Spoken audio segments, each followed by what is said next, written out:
நண்பர்கள் அனைவருக்கும் Chitragupta YouTube channel சார்பாக நன்றி கலந்த வணக்கத்தினை தெரிவித்துக் கொள்கிறேன்.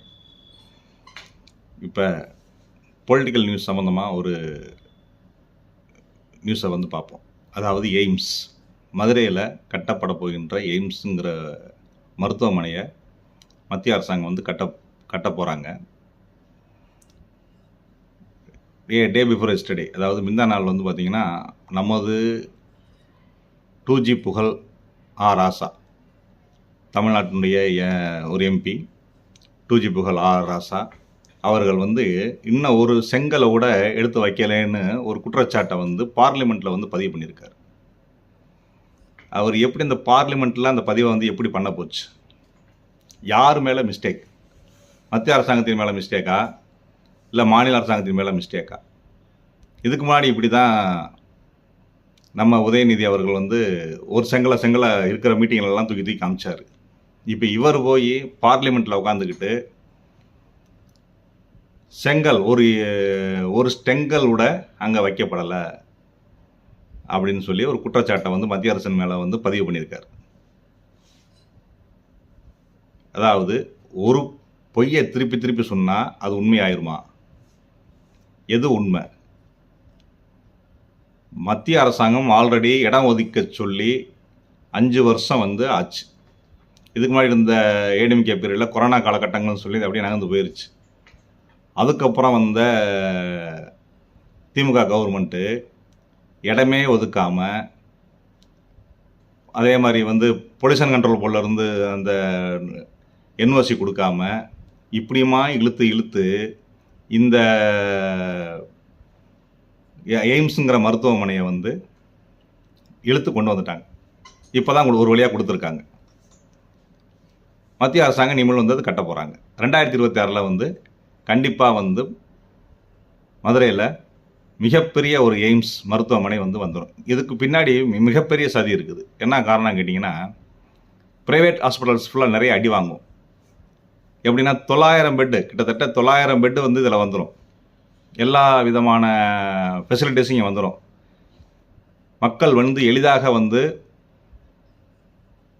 மருத்துவத்தை இங்கே ரொம்ப கம்மியான காஸ்ட்டில், நினச்சே பார்க்க முடியாத கம்மியான காஸ்ட்டில் ரொம்ப ஃப்ரீயாக அனைத்து சவுத்து தமிழ்நாடு ஃபுல்லாக மக்கள் ஃபுல்லாக பார்த்துட்டு போகலாம்.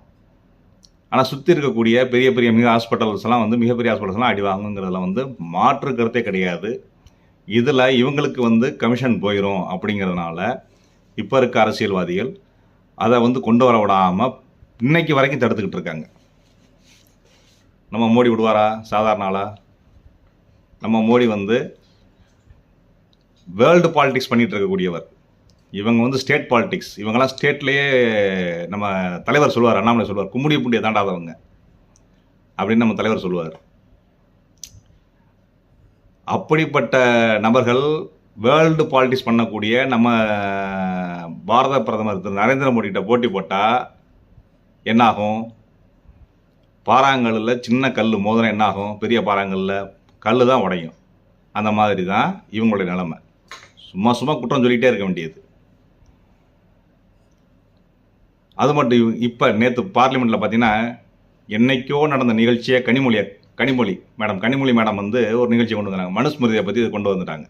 தேவையில்லாத பேச்சு, அனாவசியமான பேச்சாக பேசி இந்த பார்லிமெண்ட்டை முடக்கிறதா இவங்களுடைய வேலையே. இந்த திராவிட ஸ்டாக்கினுடைய வேலையே இதுதான். எனவே மக்கள் நீங்கள் தான் புரிஞ்சுக்கணும். இந்த தடவை 40க்கு 40 கொடுத்துட்டீங்க, ரைட். ஆனால் பிஜேபி கணிசமான ஒரு ஓட்டு ஷேரை 20% ஓட்டு ஷேரை கிட்டத்தட்ட வாங்கியிருக்கு. அதில் முழு உழைப்பு அண்ணாமலை உழைப்பும் பாரத பிரதமர் திரு நரேந்திர மோடியினுடைய புகழ் மட்டுமே காரணம். அவருடைய புகழை அண்ணாமலை நம்மளுடைய மாநில தலைவர் அண்ணாமலை கொண்டு போய் மக்கள்கிட்ட ரீச் பண்ண வச்சார். அந்த ஒரு காரணத்தினால தான் இன்றைக்கி பிஜேபினா தமிழ்நாட்டில் நல்லா தெரிஞ்சு இன்றைக்கி ஒரு மிகப்பெரிய ஒரு கட்சியாக உருவெடுத்திருக்கு. அதில் மாற்று கருத்து கிடையாது. மக்கள் நன்றாக புரிந்து கொண்டு எது நம்ம வாழ்க்கைக்கு, எந்த கட்சி நம்ம வாழ்க்கைக்கு நல்லது. கிட்டத்தட்ட 70 வருஷமாக திராவிட கட்சிகள் ஆட்சி ஆண்டுகிட்டு இருக்கு. ஏடிஎம் மாற்றி ஆட்சி ஆண்டுகிட்டு இருக்கு. ஒரு ரோடு ஒழுங்காக போட முடியல, சரியாக போட முடியல, மழை அடிச்சுட்டு ஓடிடுது. இவங்க பிரதமரை பார்த்து குற்றம் சொல்கிறாங்க.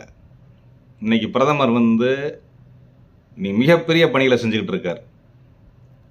இந்தியன் ரயில்வேஸ் ஃபுல்லாக அதாவது 50%, அதாவது 100% வந்து எலக்ட்ரிஃபிகேஷனாக மாறிடுச்சு. 95% வந்து எலக்ட்ரிக்கல் லைனில் போயிருச்சு மட்டுமே.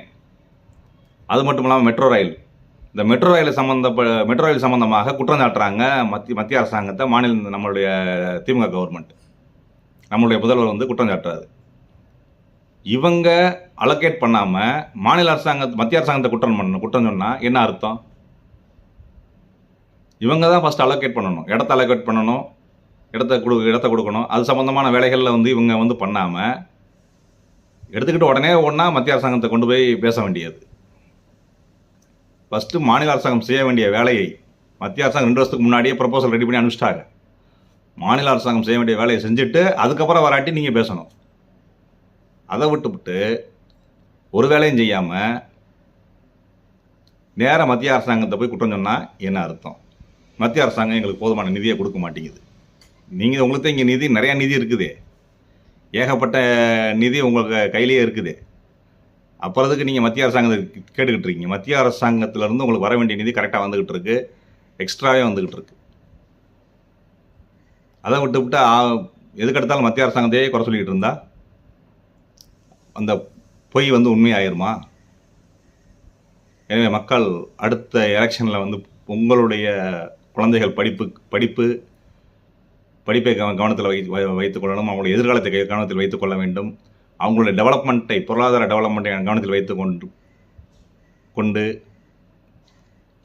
பிஜேபி மோடி தலைமையிலான பிஜேபி அரசாங்கத்துக்கு உங்களுடைய வாக்கினை அளிக்குமாறு மிக வேண்டி விரும்பி கேட்டுக்கொள்கிறேன். நன்றி, வணக்கம். பாரத் மாதா கி ஜெய்.